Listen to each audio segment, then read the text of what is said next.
Avec nous ce soir pour analyser la situation. Bonsoir, Sophie. Bonsoir, Caroline. Est-ce qu'on en sait davantage à ce moment-ci sur les circonstances de l'assassinat? Non, tout ce qu'on sait, c'est ce que le premier ministre sortant a dit, que des mercenaires, dont certains parlaient soit anglais ou espagnol, auraient envahi la résidence de Jovenel Moïse en banlieue de Port-au-Prince la nuit dernière, tirant sur le président et sur sa femme, Martine Moïse, qui est d'ailleurs ce soir soignée dans un hôpital de Miami. Ce qui m'étonne, moi, dans ça, c'est que Jovenel Moïse, il faut le savoir, était sous très haute protection. On avait pu le constater lors de l'entrevue l'année dernière avec mon collègue Akli Abdallah. Il y avait plusieurs couches de protection.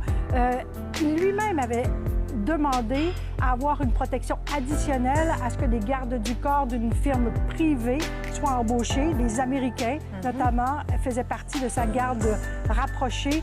Et donc, ce qui étonne, et ça laisse entendre ça, que s'ils ont pu envahir sa résidence sous cette grande protection, qu'il y avait peut-être que les responsables de cet assassinat avaient peut-être des complices dans son entourage. Ça, c'est peut-être étonnant. Mais est-ce que l'assassinat lui-même est surprenant? Comme moi, ça ne m'a pas surpris. Pourquoi? Parce que Jovenel Moïse est contesté depuis les tout débuts de son pouvoir. Son élection avait été contestée parce qu'il l'avait emportée au premier tour. C'était très suspect comme victoire. Après, les détails du scandale de Petro-Caribé sont sortis il y a 2 ans et demi. Ce scandale l'a fortement éclaboussé parce qu'il était très proche de Michel Martelly, le président précédent, qui est accusé d'avoir détourné presque 4 milliards de dollars de ce fonds qui était dans le fond un vaste programme de subvention du pétrole financé par le Venezuela. Et on l'accusait.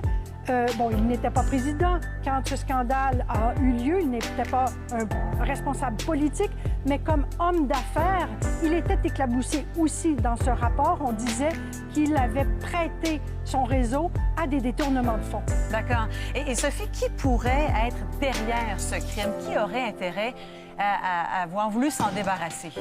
Ça, c'est la question. On n'aura peut-être jamais la réponse exactement sur qui l'a intéressé, mais la question intéressante, c'est de se demander qui avait l'intérêt à se débarrasser du président, mais tout en gardant le régime actuel en place. Fait intéressant, le premier ministre qui a pris la parole aujourd'hui, Claude Joseph, lui, il a été écarté du pouvoir par Jovenel Moïse pas plus tard que lundi. Il a été écarté, Jovenel Moïse a nommé un nouveau premier ministre, Ariel Henry, mais parce que celui-ci n'est pas encore assermenté, aujourd'hui, Claude Joseph a clairement s'est approprié le pouvoir, notamment en convoquant un Conseil des ministres extraordinaire et en déclenchant, en décrétant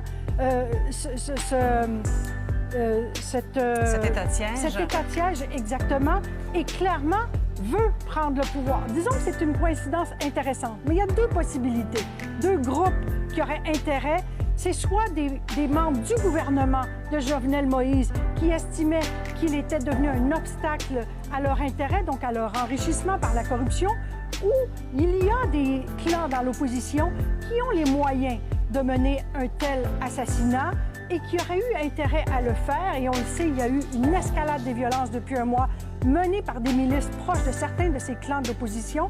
L'intérêt étant de se débarrasser de Jovenel Moïse tout en gardant le régime en place, de le déstabiliser pour être capable de contrôler les résultats du prochain scrutin qui doit toujours avoir lieu le 26 septembre. Ça vient vite.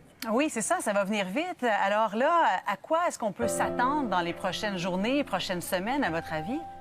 Alors, le changement tant espéré par les Haïtiens ne viendra pas à court terme parce que, on le voit, le régime actuel se maintient en place par la force, par l'armée qui, au cours des 2 prochaines semaines, et le pouvoir exécutif auront des pouvoirs additionnels pour arrêter des gens soupçonnés de vouloir déstabiliser l'État, pour empêcher des manifestations de prendre place dans les rues. Alors, on risque évidemment un retour du chaos dans les rues de Port-au-Prince. Ce n'est pas encore le cas ce soir, mais ce que les Haïtiens réclament depuis des mois et des années, ce n'était pas le départ tellement d'un président, autant on a pu réclamer son départ, mais bien de tout un régime et de toute cette classe politique corrompue. Et je parlais tout à l'heure avec notre collaborateur dans les rues de Port-au-Prince qui nous disait que c'était un calme, mais vraiment un calme relatif, que les gens s'étaient en quelque sorte presque barricadés dans leur maison. On craint une escalade de violence. C'est un calme inquiétant d'une certaine façon.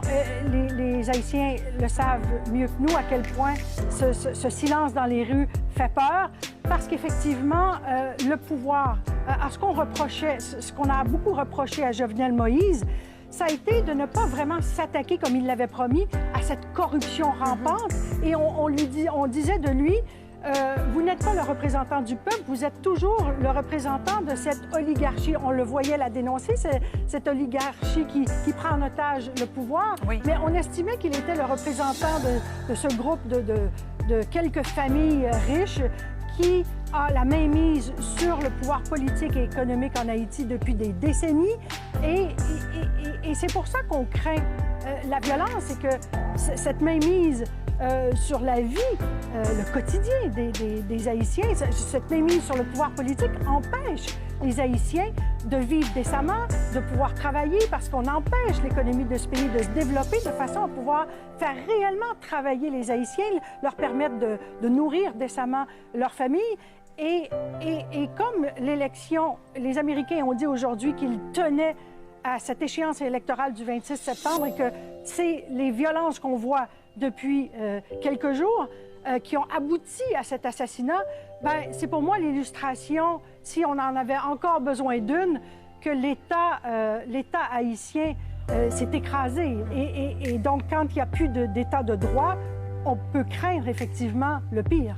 C'est bien triste tout ça et très inquiétant quand même. On pense à la diaspora qui est ici et qui voit leur famille là-bas en Haïti vivre cette situation-là assez chaotique. Merci Sophie Langlois.